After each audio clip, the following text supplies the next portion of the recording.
성경 말씀 로마서 15장 14절에서 21절까지 말씀 교독해 올리겠습니다. 내 형제들아, 너희가 스스로 선함이 가득하고 모든 지식이 차서 능히 서로 권하는 자임을 나도 확신하노라.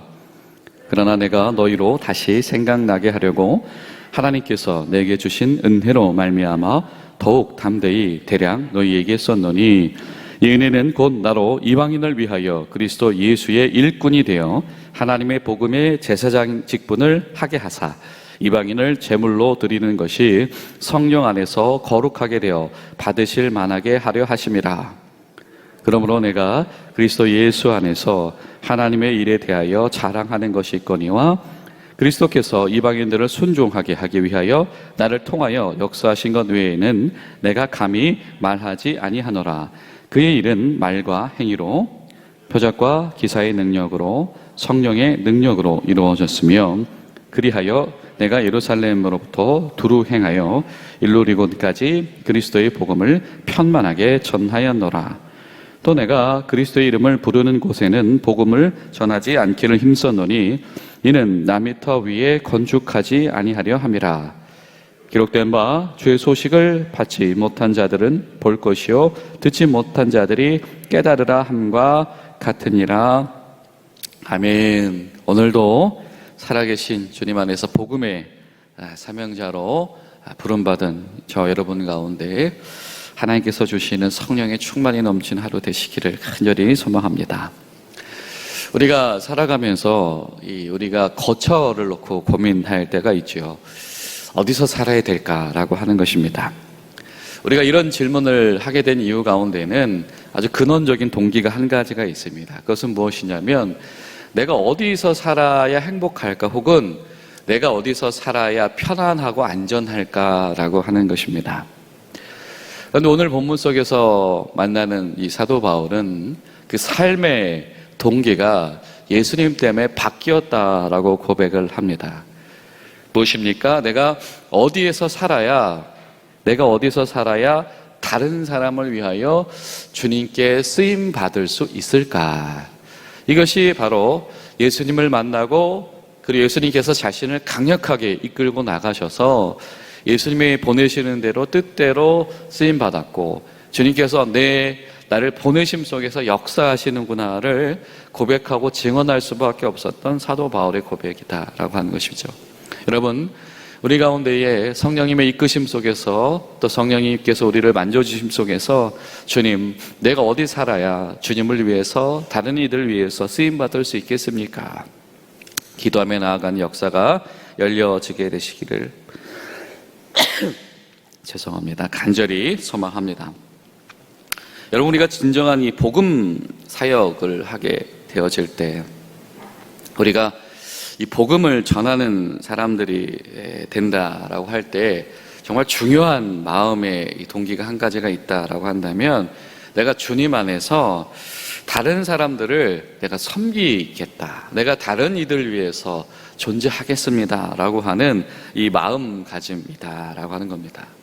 동시에 우리가 복음을 가지고 전도한다, 복음을 전한다 라고 할 때, 그것은 철저하게 이 성경 중심적인 마음이 되어야 되고, 그리고 그 마음을 품는 가운데 내가 언제든 하나님의 사람들과 연합하겠습니다, 동역하겠습니다 라고 하는 이 연합에 대한 마음이 있어야 하는 것이고, 그리고 이 복음 전파가 되는 곳에서는 그냥 교리만 전파하는 것이 아니고 실질적으로 구제에 힘써서 그 사람의 삶 전체를 일으켜 세우는 일에 동참을 해야 합니다.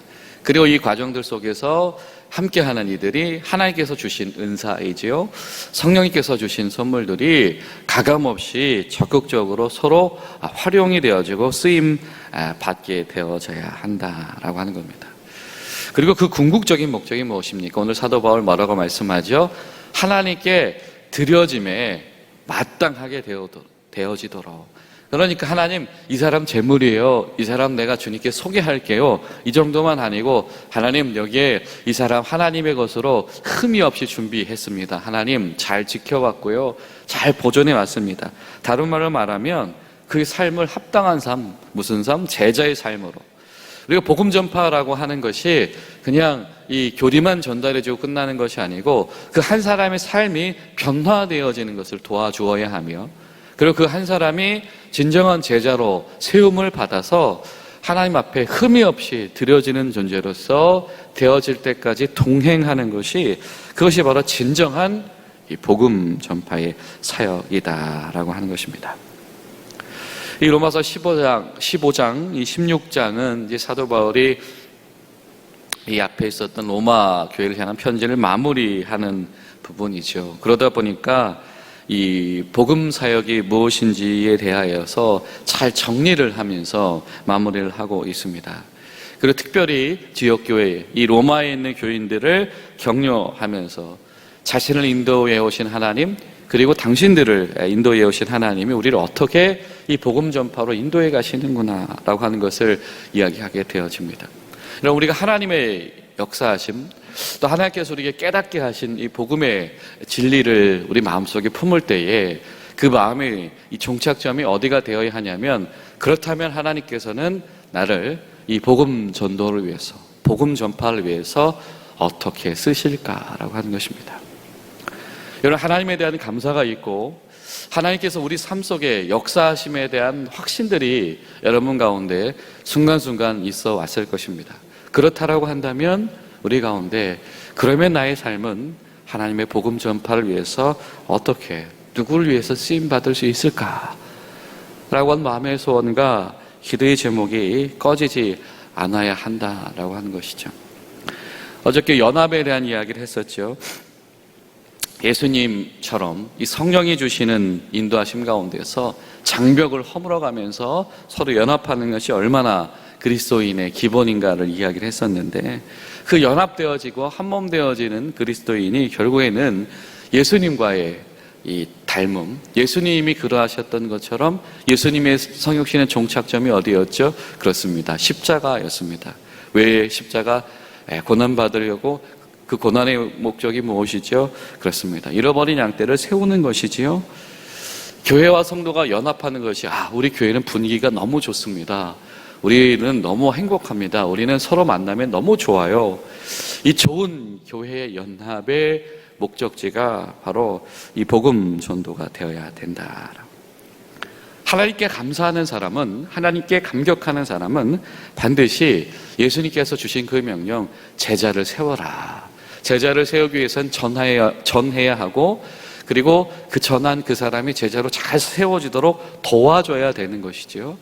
예수님께서 우리에게 허락하신 제자를 세워라, 제자를 삼으라 라고 하는 명령은 정말 전인격적이며 우리 평생의 수건의 사업이다라고 하는 것. 여러분, 그렇기 때문에 우리 교회의 여러 가지 사역들 중에서 우리 사람을 세우는 일들 위해서 우리가 더욱더 마음을 쏟고 또 중보하고 기도할 수 있게 되기를 바랍니다. 또 이번 주, 이 돌아오는 주일, 여러분 맥주감사주일 7월 첫 주일인데요. 또 이때 우리 상반기에 진행되었던 우리 교회 1:1 양육의 수료식, 수료감사 예배가 있습니다. 우리가 이런 사역들을 그냥 사역자들만 감당하는 것이 아니고, 우리가 같은 마음을 품고 기도하고 또 돕고 또 추천하고 권면하고 연결될 수 있도록 하는 것, 여러분 이것이 바로 하나님의 사랑에 감격한 이들의 일이다라고 하는 것이죠. 여러분 기도하실 때, 하나님 우리 교회 가운데 사람을 세우는 사역이 더 풍성해지게 도우시옵소서. 우리가 한 마음으로 기도할 수 있기를 바랍니다. 동기가 중요하다라고 하는 겁니다. 왜 이런 복음 전파의 동기를 가지냐? 나는 하나님께서 세워주신 이 제사장의 직분을 가진 사람입니다. 사도 바울은 이것이 명확한 사람이었습니다. 하나님께 부름받은 건, 나는 이방인을 위한 제사장들이다. 이방인들이 하나님께 온전히 드려지게 하기 위하여서 나의 삶이 부름받았다라고 하는 것이죠. 여러분 어떠하십니까? 여러분이 그리스도인으로 부름받은 동기가 여러분 가운데서 어떻게 발견되어지십니까? 여러분 무엇으로 주님께 부름 받으셨습니까? 하나님의 자녀가 되었어요. 네, 저는 구원 받았어요. 너무 감격적이죠. 너무 감사하지요. 그러나 반드시 그 부름 받은 구원받은 그 감격과 감사 속에서는 하나님께서 불러내신 이다라고 하는 중요한 고백이 있다라고 하는 것이죠. 그리고 그것은 분명한 목적을 가지고 있습니다. 그들이 순종하게 되는 것입니다. 회심만을 일으키는 것이 아니고 그들의 삶 가운데 변화를 경험하는 것이고, 그 경험된 변화가 그들이 하나님의 사람으로 헌신되도록, 제자로 배출되도록 하는 것이다. 나는 그것만을 집중하고 내가 하나님에 대한 감사, 하나님이 하신 일들을, 내 삶 속에서 일으키신 일들을 내가 간증해야 한다면 나는 그것만 말해도 부족합니다. 아니, 나는 그것만 말하겠습니다. 여러분, 우리의 자랑이 하나님께서 우리를 통해서 한 사람 한 사람을 세워내신 그 감사와 감격이 될 수 있기를 간절히 소망합니다. 그리고 또 한 가지가 있습니다. 이런 복음 사역을 감당하는 이 복음 전달자의 삶이란 어떤 삶이냐? 20절을 보니까요, 또 내가 그리스도의 이름으로 부른 곳에는 복음을 전하지 않기로 힘썼노니 이는 남의 터 위에 건축하지 않게 하려 함이라. 내가 그냥 하고 싶다고, 내가 편하다고, 내가 마음에 든다고, 이것이 나한테 적합하다고 여겨진다고, 이것이 나의 마음에 끌린다고 그것만을 하는 것이 부름받은 자의 삶이 결코 아니다라고 하는 겁니다. 예수님께서 쓰시겠다라고 한다면 방향을 전환할 수 있는 것, 예수님께서 필요로 하신다라고 한다면 내가 때로는 내려놓을 수 있는 것, 그렇지 않습니까 여러분? 내가 사실 마음 쏟았던 이들이 분명히 있거든요. 내가 마음 쏟았던 사역과 사역지와 그 대상들이 있을 수가 있습니다. 그러나 주님 안에서 때로는 그것을 다른 이들의 손에 맡겨줄 수 있는 것, 아니 이 사람은 나와 함께 해야 돼. 사실 우리가 애정을 쏟다 보면 그럴 때가 있습니다. 우리 마음을 쏟다 보면 아니 그 일은 내가 책임지고 싶어, 이런 마음이 생길 때가 있지요. 그러나 그 순간에 한 번 더 주님 앞에 순종할 수 있는 것, 주님 뜻대로 인도하시옵소서. 내 손이 아니더라도 주님 손으로 누군가를 통해서 동일하게 일하실 하나님은 신실하신 하나님, 내가 없어도, 나의 조력이 없어도 일을 완성하실 수 있는 하나님, 그러나 그 하나님이 나를 쓰심에 감사하는 것이지 내가 하나님께 나의 욕심을 드러내지 않는다라고 하는 것이죠. 여러분, 우리 가운데에 이러한 기쁨이 있기를 간절히 소망합니다. 사실 이거 쉽지 않습니다. 내가 애썼던 거, 내가 마음 쏟았던 거, 아니면 내가 정말로 오랫동안 기도하면서 준비하면서 하나님 저 그 일을 섬기고 싶어요, 그곳에 가고 싶어요, 어떤 그 방향을 전환하는 것이 결코 쉽지가 않은데요, 하나님 우리 가운데 방향을 전환할 수 있는 용기도 주시옵소서. 우리가 서로가 그런 마음으로 한 마음 되어지고 연합되어질 때에 오히려 우리 가운데에 사각지대가 없어지며 전도와 선교의 복음 증거의 빈틈이 없어지며 온전한 하나님 나라의 회복이 시작되게 될 줄로 믿습니다. 이를 위해서 한마음 한뜻으로 기도하는 저 여러분들 되시기를 간절히 소망합니다. 기도하시겠습니다. 살아계신 하나님, 주님 은혜 가운데 우리를 불러내시니 감사드립니다. 하나님, 우리가 십자가의 복음을 마음의 복음으로만 생각하지 않고 정말 한 사람의 삶을 변화시키며 이렇게 세워주시는 행동의 복음으로 우리가 연결되어지기를 소망하오니 주님 저희를 도와주시옵소서. 하나님, 우리가 쓰임받기를 소망합니다. 우리가 거하는 것이, 우리가 나아가는 것이, 우리 인생의 종착점이 주님 앞에서 쓰임받는 삶 되길 소망하오니 주여 도와주시옵소서. 예수님의 이름으로 기도하옵나이다. 아멘.